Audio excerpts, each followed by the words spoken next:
My girlfriend said I need space. Don't contact me for a while. Then she posted vacation photos with her ex. I respected her wishes, changed the locks, and sold her car that was in my name. When she returned, her key didn't work, and her parking space was empty. Original post.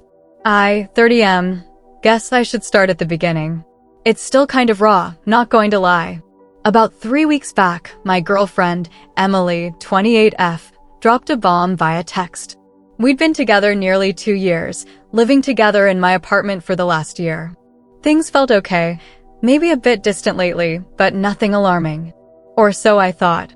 The text came on a random Tuesday evening while I was prepping dinner. Emily, things feel complicated, and I really need some space to think, figure things out. Don't contact me for a while, please. I'll reach out when I'm ready. Oof. Gut punch. Space is never good, but okay, trying to be the understanding boyfriend. I texted back, okay, Emily, I understand. Take the time you need. Didn't hear anything else. Radio silence, which she asked for, right? So, I respected it. Moped around the apartment for a couple of days, confused, hurt, wondering what complicated meant. Work was a welcome distraction. Then, Friday night rolls around, bored, scrolling through Instagram, and there it is. A mutual friend had tagged Emily in a post. Pictures. Bright sunshine, beach, cocktails. Emily looking ridiculously happy, arm in arm with Jordan, 29M, her ex. The one she swore was ancient history, captioned something like, living our best lives, island getaway, reunited. My blood ran cold. Space to think meant a tropical vacation with her ex-boyfriend while asking me for no contact? The hurt morphed into something else, a cold, hard clarity. She didn't just want space. She wanted me out of the way while she test drove her old relationship, keeping me as a backup plan in my own apartment, using my resources while explicitly telling me to leave her alone. Okay, fine. You want space? You want no contact? Granted. Saturday morning, first thing, locks. Called a locksmith. Changed the deadbolt and the knob lock on my apartment door. Cost about $250. Worth every penny for the peace of mind. Her key was now useless. The car. This requires context. About 6 months ago, Emily's old clunker finally died. She needed a reliable car for her job, social media marketing, lots of client meetings apparently, but her credit wasn't great. I agreed to help. I bought a used but very decent Mazda CX-5, maybe $18,000. Crucially, the loan, title, and insurance are all solely in my name. The understanding was she'd make payments to me, which she did, mostly, and it was her car to use, but legally it was 100% mine. I never added her to the title or insurance. She treated it like hers, decorated it with fluffy dice, the works. I took the spare key, which I always kept, drove it to a trusted dealership nearby that buys used cars. Explained the situation briefly, need to sell, registered owner.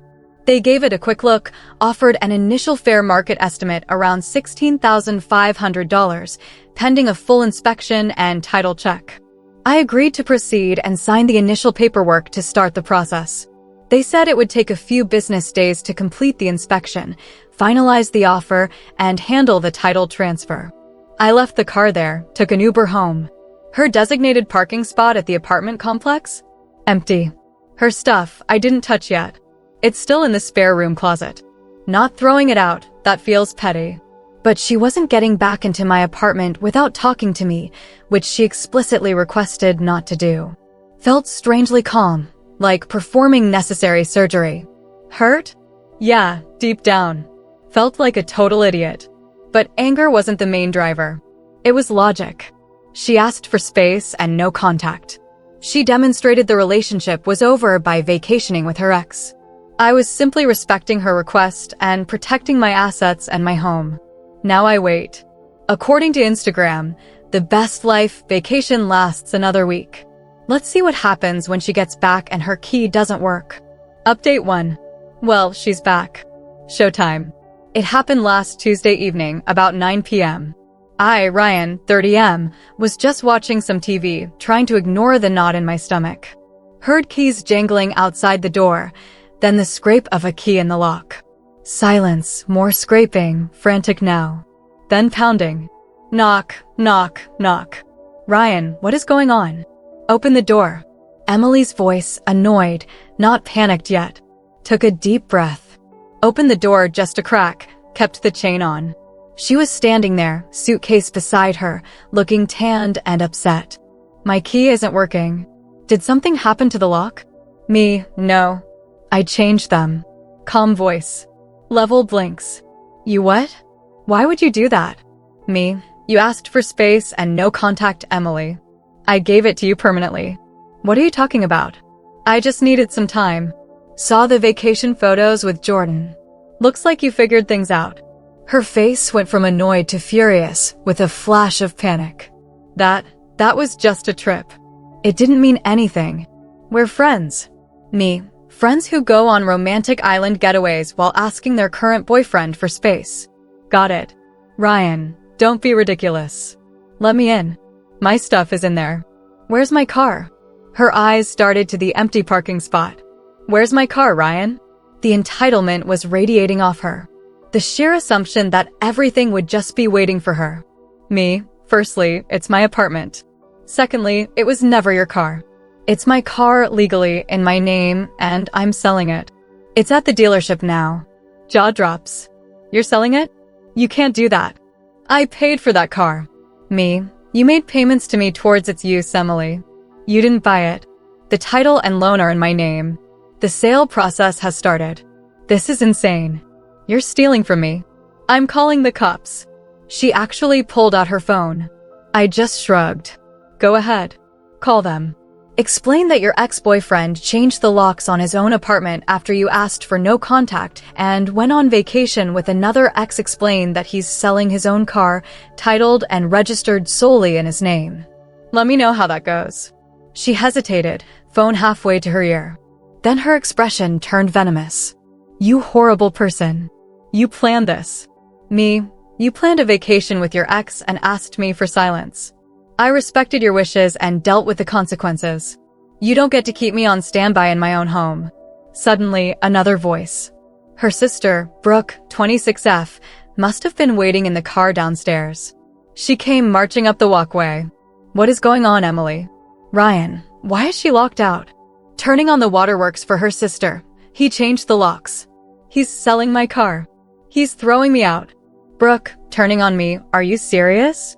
After everything she's done for you, you just kick her out and sell her things. It's my apartment, Brooke. And it was my car. She asked for no contact and went on vacation with Jordan. Check her Instagram. We're done here. She needed space. You're supposed to support her, not punish her. Support her cheating on me? No thanks. She made her choice. Now she can live with it.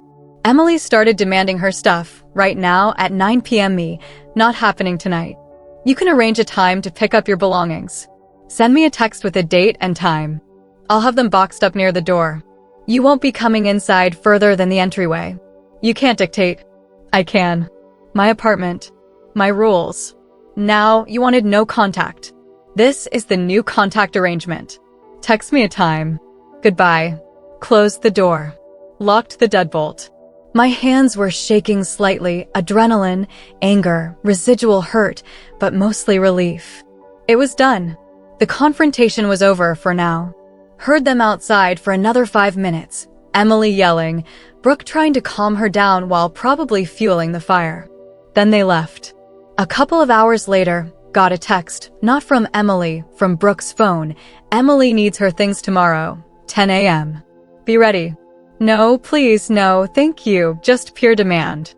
Replied, okay. Spent the next few hours boxing up Emily's clothes, toiletries, books, knickknacks, everything I could find. Piled it near the door. Felt cleansing. The dealership called later that week, maybe Thursday, said the inspection was done. The final offer was firm at $16,350, slight adjustment for tire wear. Went down there Friday afternoon, signed the final title transfer docs, and they handed me the check. Deposited it immediately. Felt like closing a very expensive, emotionally draining chapter. Let's see what tomorrow, the pickup day, brings. Expecting more drama. Update 2. The last week has been something else. The entitlement levels just keep rising. It's almost impressive. The pickup, 10 a.m. on the dot, Wednesday, as scheduled in the previous update. Knock at the door. Not Emily. It was Brooke and their mom, Karen. Emily was waiting in the car, apparently too distraught to face me. Right. Karen immediately launched into it. Tears in her eyes. Crocodile tears, I suspect. Ryan, how could you do this to her? After 2 years, she loves you. Apparently not enough to avoid vacationing with her ex while asking me for space. It was a mistake. She was confused. You should forgive her. And selling her car? That was cruel. She needs that for work. It was my car, Karen. Legally mine. And her confusion led her to betray our relationship. Actions have consequences. The car is sold. Open the door wider to show the boxes piled in the entryway. Here's her stuff. Take it all. Make sure you get everything because this is the only chance. Karen, sniffing disdainfully, will need to check the closets, the bathroom. Nope. You can take what's here in the entryway. I packed everything I could find. You are not coming further into my apartment. Don't be unreasonable, Ryan. What if you missed something? Then it's unfortunate. You can stand here, I'll stand here. Take the boxes. That's the deal. They clearly wanted to push past, maybe argue more, maybe find something valuable of Emily's they could claim I kept. Wasn't happening. They muttered under their breaths, but started hauling boxes out. Took them 3 trips, all while Karen kept up a monologue about how heartless I was, how Emily was devastated, how I owed her compensation for the car. I just stood there, didn't engage much, repeated, it was my car, and she ended this, like a broken record. The financial demands and smear campaign. Once they left, the text started, mostly from Emily now, alternating between tearful apologies, I miss you, I made a huge mistake, please take me back, and furious demands, you owe me for the car. That was my money. I'll take you to small claims. I ignored the emotional texts. For the demands, I sent one reply, Emily, the car was legally mine. Title, loan, insurance, all in my name. Your contributions were towards usage for the period you used it. Consider it rent. No further discussion. Then blocked her number. Blocked Brooke. Blocked Karen. But it didn't stop. Suddenly, some mutual friends started hitting me up, people I knew mostly through Emily. Their tone was accusatory. Dude, heard what you did to Emily. Kind of messed up selling her car like that. Cold. She was clearly spinning a sob story, painting me as the villain who randomly kicked her out and took her car out of spite, conveniently leaving out the vacation with Jordan part, I'm sure. I briefly explained the situation, her text, the ex-vacation, the car legally being mine, to a couple of them I thought might be reasonable. Mixed results. Some got it, some clearly bought her narrative. Whatever. People believe what they want. Dirty trick attempt. Then came the call from my landlord's office yesterday. Apparently, they received an anonymous complaint about recent disturbances and loud arguments coming from my unit's vicinity, claiming there was shouting and concern about confrontations. My blood ran cold for a second. This felt calculated, trying to get me in trouble. Thankfully, I have a decent relationship with the building manager. I calmly explained, my ex-girlfriend, who was living here but not on the lease, recently moved out after a breakup. There was a brief loud argument outside my door when she discovered I changed the locks following her request for no contact and subsequent actions. Her family was also here briefly for a supervised pickup of her belongings. There have been no disturbances inside my unit, and she is no longer residing here. The manager seemed to understand, said they'd note it down, but unless there were further verifiable complaints or actual disturbances, it wouldn't go anywhere. Pretty sure it was Emily or Brooke trying to cause trouble. Low blow. The X Factor. Got a message request on Instagram from Jordan. Didn't open it, just deleted and blocked. Don't need or want to hear anything from him, probably gloating or trying to stir the pot. My response? Honestly, all this entitlement and the dirty tricks just solidify my decision. They aren't making me feel guilty, they're making me feel justified. This isn't just a mistake Emily made. This is who she is and who her enablers, Brooke and Karen, are. The revenge isn't some grand scheme. It's just letting them crash against the wall of reality. Apartment secure, lease solely mine, complaint went nowhere, car sold, money in my account, legally airtight. Her stuff? Gone. Communication blocked on all channels. Any future attempts at contact, especially threats, will go straight to a lawyer for a cease and desist. Already consulted one briefly, just to be safe. They confirmed my position on the car and apartment is solid. The constant demands, the victim narrative, the attempt to mess with my housing, it's disappointing. They genuinely believe they can bully and manipulate their way back into the comfortable setup Emily blew up. Newsflash, doesn't work that way. Now, I'm just focusing on cleaning up the mess emotionally. It's tough to realize the person you lived with and cared about is capable of this level of deceit and entitlement, but better to know now. Final update. It's been about 2 months since Emily came back from her little space-seeking trip with Jordan. Things have settled down, mostly because I refused to engage with the drama after that last update. Wanted to share the final resolution. The smear campaign continued for a bit. Lost a few superficial mutual friends who bought Emily's sob story. Honestly, good riddance. Anyone who takes her side without hearing the full story isn't someone I need in my life anyway. My real friends, the ones who knew me before Emily, were solid. They heard my side, saw the blatant disrespect, and supported me 100%. Emily apparently tried to escalate things legally, sort of. I got a vaguely threatening letter from some budget lawyer she must have scraped funds together for, demanding $10,000 for the value of her contributions to the car and emotional distress. It was full of typos and legal nonsense. My response had the lawyer I consulted send back a very formal, very concise letter. It included copies of the car title, loan agreement, and insurance policy, all solely in my name, a reminder that her contributions were for usage/depreciation during the time she drove it, essentially rent. And she actually owed money if calculated per mile based on standard rates, a bluff, but made the point. A copy of her original I need space. Don't contact me text. Screen caps of the vacation photos with Jordan, timestamped public posts. And a warning that any further unsubstantiated claims or harassment would result in me seeking legal fees and filing for a restraining order based on her previous attempts to cause issues with my landlord. Total silence after that. Her budget lawyer probably told her she had zero case and dropped her. Paying for a real legal battle was never an option for her, especially without my financial backing. Heard through the grapevine a friend who still has minimal contact with one of Emily's less intense friends. What happened next? Emily crashed with Brooke for a while, which apparently caused massive friction because Emily expected Brooke to basically fund her life and didn't lift a finger. Shocking. Jordan, predictably, vanished once the vacation was over and reality set in. He wasn't interested in supporting her or dealing with her drama long term.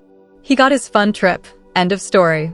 She apparently tried guilt-tripping her parents, Karen, for money, probably with some success, but they couldn't bankroll her old lifestyle indefinitely. Last I heard, she had to move back to her hometown, living with her parents again. She's apparently complaining constantly about how unfair life is and how I ruined everything for her. Zero self-awareness, zero remorse, just pure, uncut entitlement and victim mentality. The best part? The sweet, sweet sound of silence. No more demands, no more drama, no more Emily. My apartment feels like mine again. I actually repainted the living room last weekend, got rid of some of the furniture she picked out. Reclaiming the space feels good. The revenge wasn't loud or explosive. It was quiet and methodical. It was simply respecting her request for no contact and letting the logical consequences of her actions play out fully. She wanted space? She got an infinite amount of it. She prioritized a fling with her ex? She got to deal with the fallout alone. She took my support, apartment, car for granted? She lost it the second she broke the trust it was built on. Selling the car she thought was hers, the car that was her status symbol while she was literally sunning herself with another guy? Yeah, okay, that part felt truly satisfying, not going to lie. That empty parking space when she got back? Chef's kiss. That's the consequence hitting hard and visibly.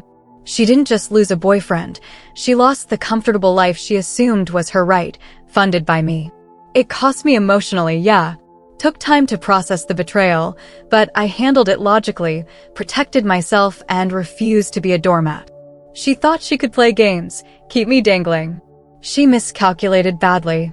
She faced the direct, unavoidable consequences of her own choices, and her entitlement couldn't shield her. That's the most satisfying outcome I could ask for. Good riddance to Emily. Time to really move on.